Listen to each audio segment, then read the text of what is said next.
Welcome to Biscuits and Jam from Southern Living. I'm Sid Evans, editor-in-chief of Southern Living magazine.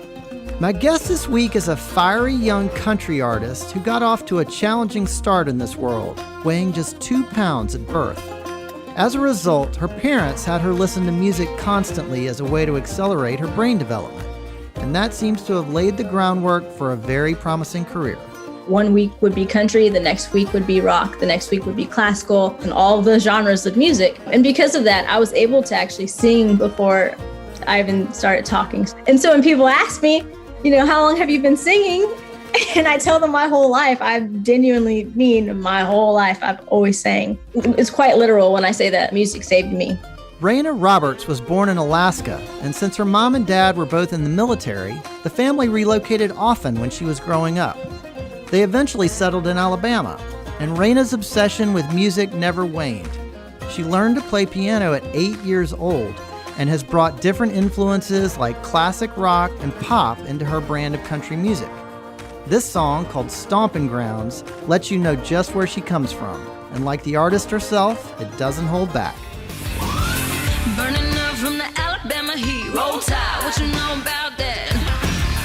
Where the backwoods sound gets you live, alright, and it's a mess. We don't skip on church on Sunday morning. Mama taught us to be grateful since the day we were born. But if you come here looking for trouble, you betcha you're gonna find some. This year, Reyna has continued to gain traction, joining CMT's Next Women of Country class of 2021. On today's show, Reyna talks about her background as a high school wrestler, how she credits her parents with her rise to fame, and much more this week on Biscuits and Jam. Reyna Roberts, welcome to Biscuits and Jam. Thank you. Thank you for having me. So Reyna, I think you're the first person that I've ever interviewed on this show who was born in Alaska. Tell me how your story ended up starting there. So my parents, they were in the Army for 10 years. And so they were stationed in Alaska. I lived there for about 4 years, and then we moved to Alabama. That's where my mom's family's from. And then after being there for a few years, we moved to California. And then I just moved to Nashville around last year. Well, welcome back to the South. Yep. Been a little bit. It's been a little while. So, Reyna, you've talked about growing up in a military family and what that has meant to you. Tell me a little bit about that. How has that really shaped you as a person? I tell people I was raised by wolves. It wasn't just my parents. It was their friends who were also in the military. But I feel like they all raised me collectively. And I feel like having parents in the military has shaped me in a way that I'm really determined. I'm really purposeful. Like, I don't seem probably like a quote unquote fighter, but like I have a fighting spirit in me. And I believe that's from my parents being in the military and their backgrounds. Well, it certainly comes through in some of your music, and we'll get to that in a little bit.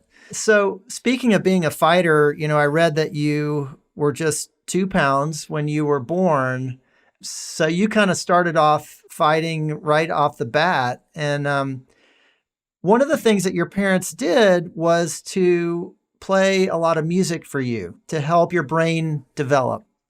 Was that something that was recommended by doctors, or did that really come from your parents? That was actually from my mom. She was in school at the time, and she talked to her professors, and they created a program where they played different genres of music every week. So one week would be country, the next week would be rock, the next week would be classical, and all the genres of music.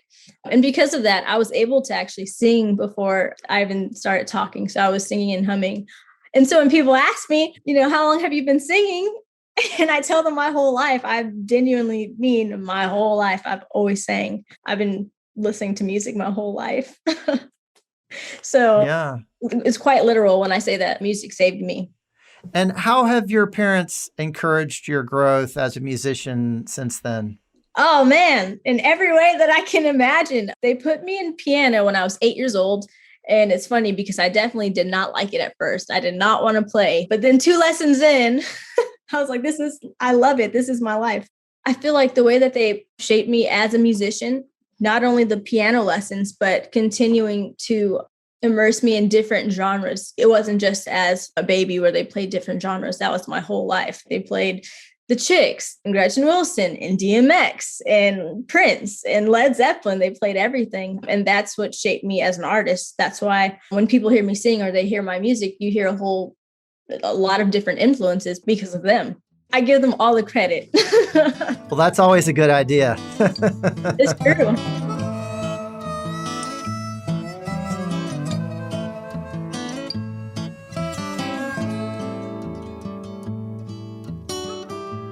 So I want to talk to you a little bit about Alabama, which is where I am right now, and your connections to Alabama. What were some of your fondest memories of growing up down here? Oh, man. So my favorite thing to do in Alabama, I can't remember what the name of the bookstore is. But when I lived there, my mom would take me to this bookstore, and it's my favorite. I can still remember the smell of it and how it looked.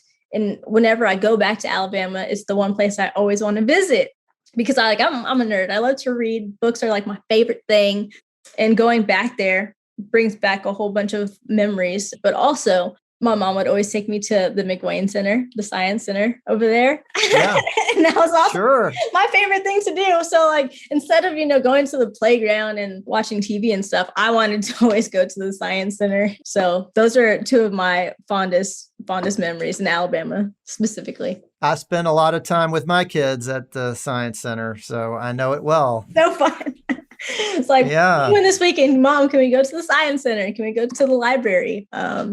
So yeah, those are the two places that have a place in my heart.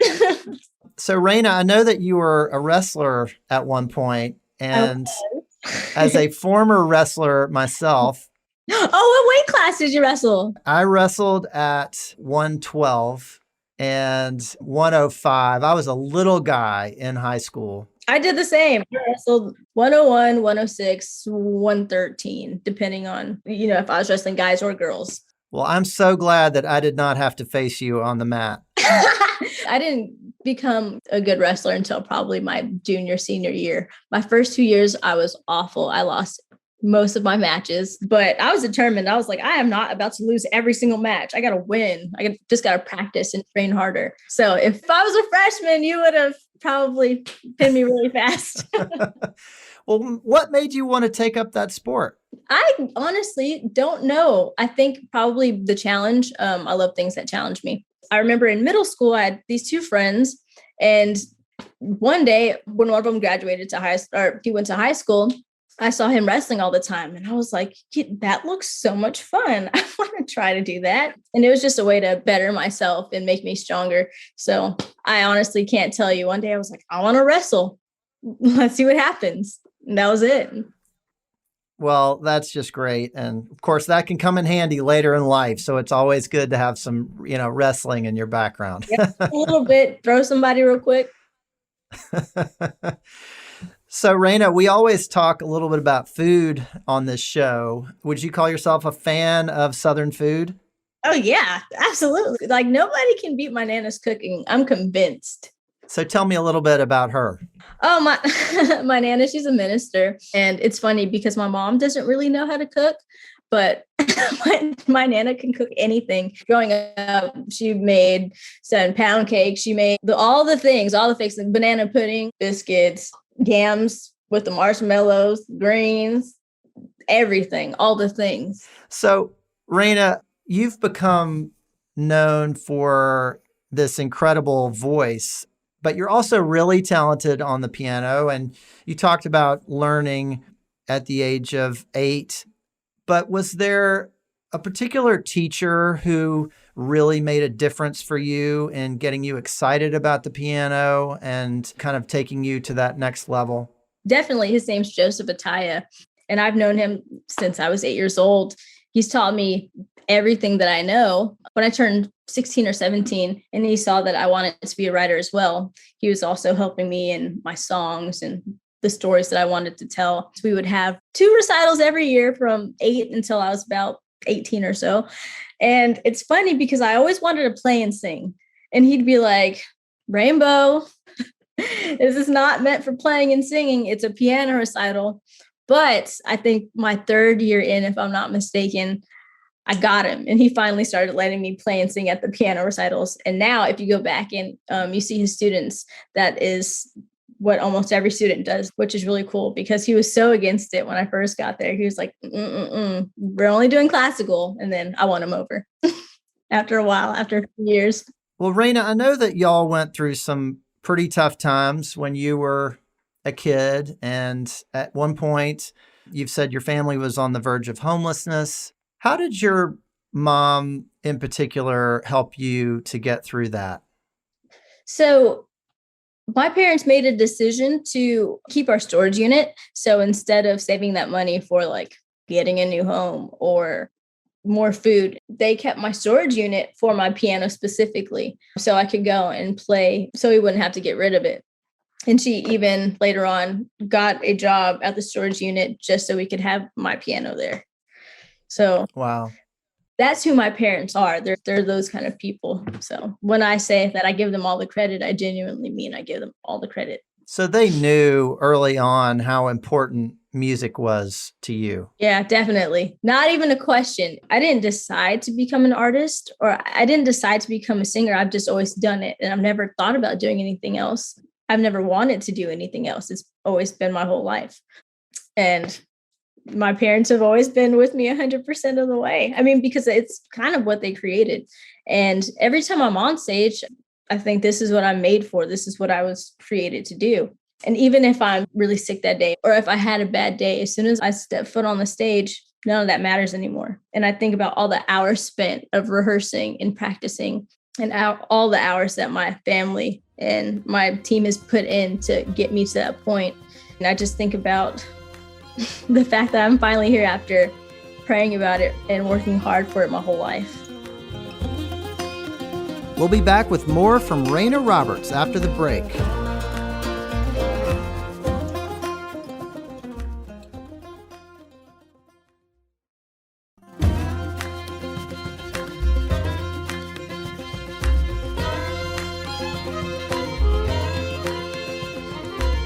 Welcome back to Biscuits and Jam from Southern Living. I'm Sid Evans, and I'm talking with up-and-coming country star Reyna Roberts. Well, one of your earliest champions was Mickey Guyton, who's been on this show and who's really become a pioneer and a spokesperson for Black female artists in country music. I'm just wondering if you've gotten to spend any time with Mickey or gotten to know her at all. Oh, yeah, definitely. We're friends. It's funny how we went from literally not knowing each other to becoming really close. And that is just because she saw me singing and decided to open up her platform and put me on her platform when she didn't have to do that because she didn't know me. But she literally took time out of her day to make sure people heard my voice and saw who I am. So that is my sister. I love her very much. And her putting you on her platform also led to bringing something to the attention of Carrie Underwood, right? You were performing a song of hers called Drinking Alone, and Carrie shared that. So that must have been quite the whirlwind week for you.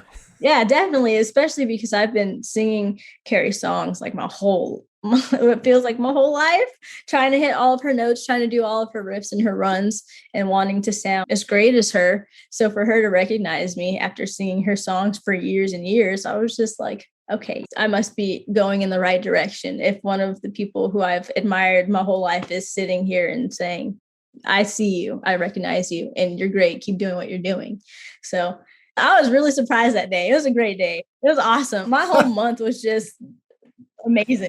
So, Reyna, I've asked a lot of people on this show about what their move to Nashville was like, but you probably have had the strangest move of anyone because you moved to Nashville during a pandemic. So let me just tell you, I got my apartment right before the pandemic, I think like a week before lockdown. And so I had my place in Nashville.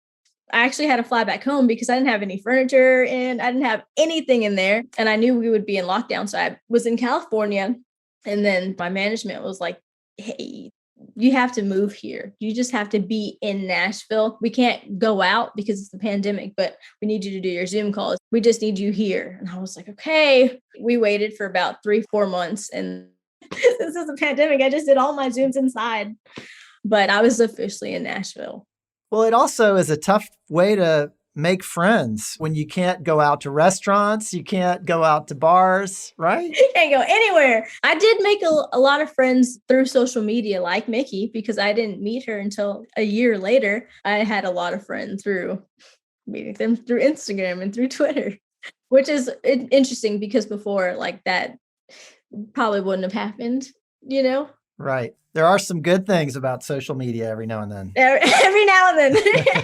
Yeah, I agree. I second that. Well, listen, I want to ask you about a new song that you have out called Raised Right. Yes. Which is such a great song. And it feels kind of like your whole story packed into about 3 minutes. Yep. And it's also really fun. And I can imagine it being played really loud in a bar or even a stadium. Tell me a little bit about how that song came to be. So I got the title, specifically the title. I was with my family and we were watching Rise of Skywalker. We were watching Star Wars in the theater. And my favorite character is Kylo Ren. But as I was watching the movie, I was thinking, I don't know what Han and Leia did, but they did not raise him right. Like, what happened? And I was like, oh, Raised Right. That could be a really awesome title, right? Raised Right by Reyna Roberts. I was like, that is a pretty good idea. So I wrote it down.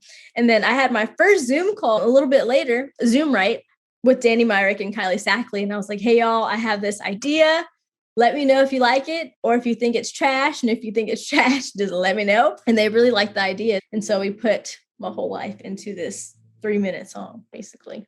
Well, you've got references to your mama and your daddy in there, and it's got a lot of Reyna in it. It's got a lot of fight in it, too. I love that. Thank you. Reyna, would you mind singing a little bit of it? I'm a little bit of whiskey in my sweet tea. I'm a little bit of city in my country. A little hell yeah in my hallelujah. I know I ain't always ladylike, but I know how to turn up on a Saturday night, cause I was baptized in the neon light. Got a little bit of wrong in my raised right. Oh, wow. That is so great. Thank you. That's such a great song. It sounds like it's a lot of fun to sing in front of a crowd, I imagine. Yeah. I'm like, y'all, I need y'all to get rowdy. Who has them wrong in the Raised Right? Because if you do, I need to see it. Well, there's definitely some Alabama coming through in that song. Yep.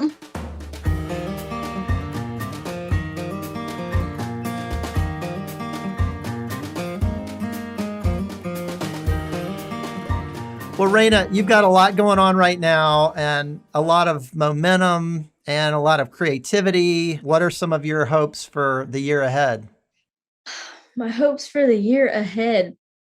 By next year, I would love to be able to perform award shows like the ACMs and the CMAs. And also, I just want to have a song that can resonate with people. I want to create a song that can outlive me. And so that is really my goal. That's really what I want. I want to have a song that I'm so in love with, I can hear myself singing it 20 years from now. And even when I'm gone, it's a song that people will remember and a song that they love. So that's what I hope to create in this next year.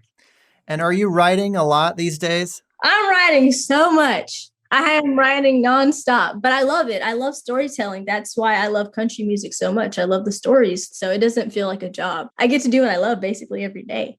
Literally every day, actually. Well, I hope you're going to keep it up because there's a lot of great songs, clearly, that have yet to emerge from you. Yeah, they'll be coming. They'll be coming soon. Well, Reyna, you may have been born in Alaska, but you've clearly spent your formative years in the South. You're in the South now. I just have one more question for you, and that is, what does it mean to you to be Southern? What does it mean for me to be Southern? That is an interesting question. If I'm being completely honest, I've never even really given any thought to being Southern specifically because I've been raised in so many different environments. That isn't just the South. Even though my mom's family is from the South, I feel like there's so many different aspects and so many different parts of me that has created me. So I'm a little bit of South, but I'm a little bit of Cali girl. I'm a little bit of a little bit of whiskey in my sweet tea. But I feel like it's just a part of who I am. I feel like that's what makes the most sense to me. And does it really feel like home to you now that you've settled in Nashville? Oh yeah, Nashville is my home. I love Nashville. I love the people. I love the food. I love the coffee. I love the songwriting. I'm here with my family and I'm doing what I love. So like, how could it not feel like home, you know? Thanks for listening to my conversation with Reyna Roberts. Follow her on Facebook, Twitter, and Instagram, and hear her latest single, Raised Right, wherever you get music. Southern Living is based in Birmingham, Alabama, and this podcast was produced and edited in Nashville, Tennessee. If you like what you hear, please consider leaving us a review on Apple Podcasts or telling your friends about the program. You can find us online at southernliving.com, subscribe to our print publication by searching for Southern Living at www.magazine.store. Biscuits and Jam is produced by Heather Morgan Schott, Chrissy Tiglius, and me, Sid Evans, for Southern Living. Thanks also to Ann Kane, Jim Hankey, Danielle Roth, Andy Bosnack, Matt Sav, and Rachel King at Pod People.